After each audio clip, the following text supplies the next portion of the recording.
psychologist named Leon Festinger. He wrote this book called When Prophecy Fails. And it's a really fascinating story where he was looking in a newspaper and he saw an announcement for the end of the world.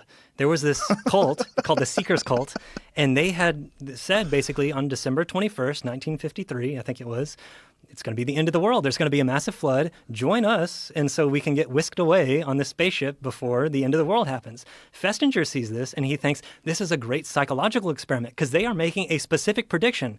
On this day, this is going to happen.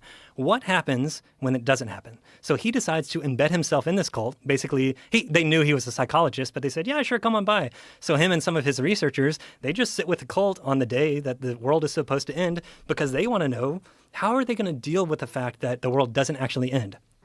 So obviously, there wasn't even a light rain. There was like no flood. And so the world doesn't end. Some people actually do end up leaving the cult afterwards, but many people stay, especially the people who had sunk many costs into the cult. They had abandoned their families to join this. They had donated lots of money. They had quit their jobs basically to be in this cult because they thought the world was going to end. What do we need money for?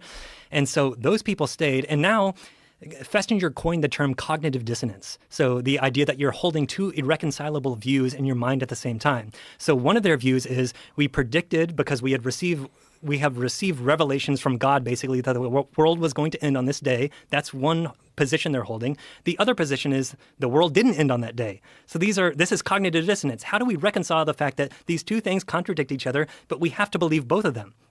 So Festinger was interested in how they would do this.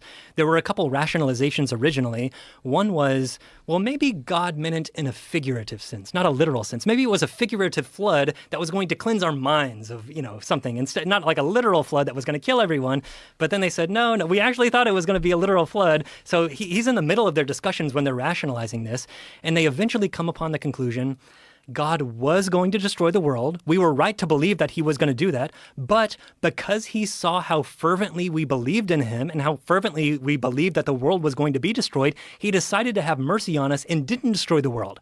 So the fact that we believed that the world was going to be destroyed is the reason why the world wasn't destroyed. So the evidence against them becomes evidence for them. We know we are right because the world wasn't destroyed because, that proves that God was taking mercy on us. Wow. So this is how they rationalize it. So